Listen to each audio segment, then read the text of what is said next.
నమస్తే. Welcome to our channel. నేను సిరి. ఈ రోజు మనతో పాటు ఉన్నారు ప్రముఖ రాజకీయ విశ్లేషకులు అంకమరావు గారు. నమస్కారం సార్. నమస్తే అమ్మా. సార్ ఇప్పుడు చూస్తుంటే తమిళనాడు సీఎం స్టాలిన్ గారు చేసిన కొన్ని వ్యాఖ్యలైతే సంచలనం సృష్టిస్తున్నాయి. ఏంటంటే ఆహ్, చంద్రబాబు నాయుడు గారితోనే ఎన్‌డీఏ కూటమి మనుగడ అని చెప్పేసి అయితే తను వ్యాఖ్యానించడం జరిగింది. దీన్ని అసలు ఎలా చూడాలి సార్? అంటే ముందుగా ఇక్కడ మనం మాట్లాడుకోవాల్సింది ఏంటంటే ఎన్డీఏ తోటి కలిసి చంద్రబాబు నాయుడు గారి ప్రయాణం సాగింది. అవును. ఇప్పుడు ఇప్పుడు గతంలో భారతీయ జనతా పార్టీకి ఒకరితో సంబంధం లేకపోయినా వాళ్ళకి లోక్సభలో వాళ్ళ ఆధిక్యత వచ్చింది. హ్మ్. గతంలో గతంలో చూసుకున్నా 280 దాటినా, మొన్న చూసుకున్న 303 దాటినా కూడా వాళ్ళకి సొంతంగానే బలం ఏర్పడింది. ఇప్పుడు మూడోసారి వాళ్ళకి సొంతంగా బలం అనేది రాలేదు. హ్మ్. 240 స్థానాల చిల్లరతోటి ఆగిపోవడం కూడా జరిగింది. ఈ క్రమంలో నారా చంద్రబాబు నాయుడు గారు మరి వారి వారితో పాటు నితీష్ కుమార్ గారి ఇళ్ళ బలం కూడా వాళ్ళకి యాడ్ అయింది. సహజంగానే ఇప్పటి వరకు వాళ్ళతోటి ఉన్నటువంటి మిత్రపక్షాలని వాళ్ళు సరిగ్గా అంటే వాళ్ళ తగు న్యాయం చేయలేదనేది మాత్రం వాస్తవం. వాళ్ళ మాటల్లో కూడా పరిగణలో తీసుకోకుండా ఒంటెత్తు పోకడ పోయిన మాట కూడా వాస్తవమే. కాకపోతే ఇప్పుడేంటంటే స్టాలిన్ గారు మాట్లాడిన దానికి ఒక అర్థం అంటూ ఉంది. ఎందుకంటే స్టాలిన్ గారు, చంద్రబాబు నాయుడు గారు మంచి మిత్రులు. హ్మ్. నాకు చంద్రబాబు నాయుడు గారే ఆదర్శం అని చెప్పి స్టాలిన్ గారు బహిరంగంగానే చెప్పారు ముఖ్యమంత్రిగా అయిన తర్వాత కూడా. మొన్న కూడా వాళ్ళు కలుసుకోవడం కూడా జరిగింది. కాబట్టి ఆయన చంద్రబాబు నాయుడు గారి మీద ఉన్న ప్రేమతోటి, చంద్రబాబు నాయుడు గారి అండదండలతోటి ఇప్పుడు ప్రస్తుతం ఎన్డీఏ కొనసాగుతుందని చెప్పని మాట్లాడటం కూడా జరిగింది. ఆయన హ్మ్. చెప్పింది వాస్తవమే. ఇప్పుడు జరుగుతున్న పరిణామాలు కూడా వాస్తవమే కాబట్టి ఇది ఏది జరిగినా ముందుగా ఆంధ్ర ప్రజలకి ఇది మేలని చెప్పైతే నేను భావిస్తాను. కారణం ఏందంటే ఒంటెద్దు పోకడలు పోకుండా రాష్ట్రానికి రావాల్సిన నిధులు గావచ్చు, వాళ్ళ దగ్గర నుంచి రావాల్సిన ధనం గావచ్చు, వాళ్ళ దగ్గర నుంచి వాళ్ళిచ్చే అనుమతులు గావచ్చు, ఈటిని ఈరోజు రాష్ట్రానికి ఏం గావాలో తెలిసినటువంటి దార్శనికుడు ఆటిని రాబట్టుకునే విధంగానే రాబట్టుకుంటూ, కేంద్రానికి తగు సూచనలిచ్చే అవకాశం ఈరోజు అంటే గతంలో 1996, 98 అలాగే 1999 నుంచి 2004 వరకు హ్మ్. చంద్రబాబు నాయుడు గారు కేంద్రంలో ఎలాంటి క్రియాశీలక పాత్ర వహించారో, తిరిగి మళ్ళీ అలా క్రియాశీలకంగా వ్యవహరించే అవకాశం దక్కింది ఆయనకి. అది ఆంధ్ర రాష్ట్ర ప్రజలకు కూడా మేలే అని చెప్పైతే నేను భావిస్తున్నాను. హ్మ్. అంటే ఇప్పుడు ఎన్ని రోజులు చూసుకుంటే అయితే ఏపీ రాష్ట్రానికైతే కేంద్రం నుంచి నిధులు రాలేదు. కానీ ఈసారి మరి నిధులొచ్చే అవకాశం ఉందంటారా? అంటే చంద్రబాబు నాయుడు గారికి గట్టి పట్టు ఉంది కాబట్టి ఈసారి చంద్రబాబు నాయుడు గారు ఏదడిగినా కూడా ఇచ్చే అవకాశం ఉందంటారా మరి? మిగిలిన వాళ్ళలా గాకుండా చంద్రబాబు నాయుడు గారు రాష్ట్రానికి ఏం అవసరం వాళ్ళని ఇబ్బంది పెట్టకుండా, రాష్ట్రానికి ఏదొస్తే ఉపయోగం, కేంద్రం నుంచి ఏమేమి రావచ్చు, దాంతోటి ఒక అవగాహనతోటి ముందుకెళ్తారే తప్ప గొంతుమల కోరిక ఏ రోజు కోరలేదు. గత హ్మ్. ప్రభుత్వంలో ఉన్నప్పుడు గావచ్చు, లేకపోతే ఆయన పెత్తనం చేసినప్పుడు గావచ్చు. తిరిగి అదే కొనసాగిస్తారు. ఉదాహరణకి ఇప్పుడు మిత్రపక్షాలకి వారు కేటాయించిన శాఖలను ఒకసారి గనక మనం చూసుకుంటా ఉంటే, ఇక్కడ 136 స్థానాలు 135 స్థానాలు వీళ్ళకొచ్చినా కూడా మిత్రపక్షాలకి ఎలాంటి పెద్దపీట వేశారో, మంత్రిత్వ శాఖల్లో ఏ విధమైన శాఖలిచ్చారో ఒకసారి అవగాహన చేసుకుంటే, చంద్రబాబు నాయుడు గారి యొక్క ఉదాసీనత, ఆయన ఉదార స్వభావం ప్రజలకి, అలాగే ప్రభుత్వంలో భాగస్వాములకు కూడా అర్థమవుతుంది. హ్మ్. కాబట్టి ఇక్కడ మనం అర్థం చేసుకోవాల్సింది ఏంటంటే ఆయన గొంతెమ్మ కోరికలు కోరకుండా రాష్ట్రానికి రావాల్సినవి, రాష్ట్రం అప్పుల నుంచి బయటపడటానికి, పరిశ్రమలు రావటానికి, కేంద్రం యొక్క సహాయ సహకారాలు ఏ విధంగా తీసుకురావాలో ఆయనకు తెలుసు. ఆటి గురించి ఆయన మాట్లాడతాడు. ఈ రోజున్న ఈ రోజున్న పరిస్థితుల్లో ఆయన్ని అడిగిన దానికి కేంద్రం కూడా కాదనదనే అభిప్రాయం నాకు గూడా ఉంది. హ్మ్. అంటే ఇప్పటివరకు చూసుకున్నట్టయితే సార్ మన కేంద్రం నుంచి నిధులు రాలేదని చెప్పేసి ఇంతకుముందు అంటే ఏదైతే ప్రభుత్వం ఏపీలో ప్రభుత్వం చెప్పిన మాటలు.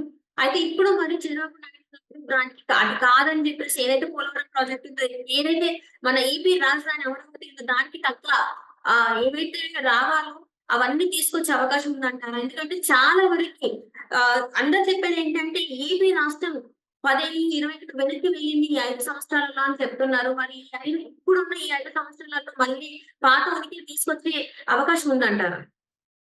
నిస్సందేహంగా ఉందమ్మా. రాజధానిని పూర్తి చేసేదనేది చాలా త్వరగతిన పూర్తవుతుంది. హ్మ్. సాంకేతిక పరంగా పోలవరానికి కొన్ని ఆటంకాలున్నాయి. ఎందుకంటే ఈళ్ళు చేసిన విధ్వంసానికి నిర్మాణాలు కొంత దెబ్బతిన్నమాట వాస్తవం. హ్మ్. తిరిగి మళ్ళీ దాన్ని ఘాటిన బెట్టి ఎక్కడెక్కడ ఏమేమి జరిగిందని చెప్పి పరిశీలన చేసుకొని సాంకేతికంగా ఉన్నటువంటి సమస్యలన్నీ తొలగించుకొని దాన్ని కూడా ముందుకు తీసుకెళ్తారు. ఒకవైపు నుంచి పోలవరం, ఒకవైపు నుంచి రాజధాని పనులు పూర్తయిపోయి, నిర్మాణాలు పూర్తయిపోయి, ప్రభుత్వ కార్యక్రమాలు యథావిధిగా కొనసాగుతూ ఉంటే అమరావతి రాష్ట్రానికి పెట్టుబడి పెడుతుంది.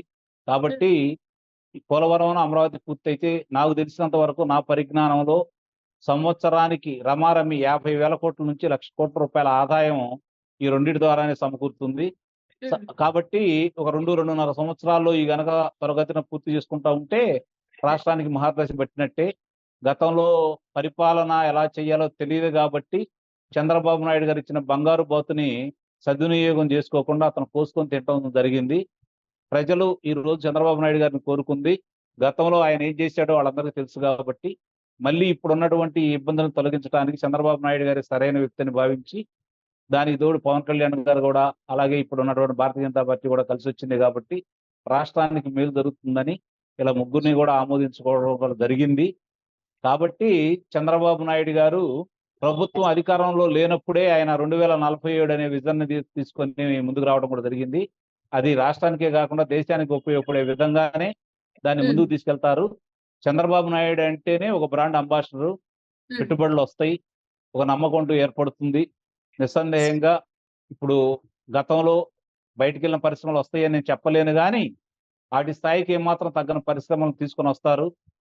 రాష్ట్రంలో ఉన్నటువంటి భౌగోళికంగా ఉన్నటువంటి వాటిని దృష్టిలో పెట్టుకొని ఏ ప్రాంతాల్లో ఏ పరిశ్రమలు వస్తే అభివృద్ధి చెందుతుందో ఆయనకు క్షుణ్ణంగా తెలుసు కాబట్టి వ్యవసాయ ఆధారిత రాష్ట్రమైనటువంటి ఆంధ్రప్రదేశ్కి ముఖ్యంగా సాగునీరు, తాగునీరు అందించేసి, విద్యుత్తుని సవ్యంగా అందజేసి, రహదారుల నిర్మాణం పూర్తి చేస్తే పరిశ్రమలు వస్తాయి. అలాగే వ్యవసాయ పరంగా కూడా అభివృద్ధి సాధిస్తుంది. ఆ విధంగా ముందుకెళ్లే ప్రణాళికలు ఆయన ఉన్నాయి. ఇప్పుడు మనం ఆయన పరిపాలన మొదలు పెట్టక ముందే నుంచే ఆయన ఆంధ్ర రాష్ట్ర పరిస్థితుల గురించి ఒక శ్వేతపత్రాన్ని తెప్పించుకొని దాని మీద ఎలా, ఎప్పుడు, ఎక్కడ, ఎవరితోటి ఏం చేయాలి అనేది ఒక నిర్ణయానికి వచ్చున్నారు. ఆ విధంగానే ముందుకెళ్తున్నాడు. మనకు ప్రత్యక్షంగానే కనపడతానే ఉంది. అలాగే మంత్రులు కూడా కొత్త వారైనా కూడా వాళ్ళకి శాఖాపరమైనటువంటి శిక్షణలు ఇచ్చేసి ముందుకు తీసుకెళ్లే భావంలో ఆయన ఉన్నారని చెప్పని మనకు స్పష్టంగా అర్థమవుతుంది. కాబట్టి మంచి ఆయన ముందుండి సహచరులందరినీ కూడా దాంట్లో శిక్షణ ఇచ్చేసి ముందుకు తీసుకెళ్తారని అయితే ప్రజలందరూ భావిస్తున్నారు.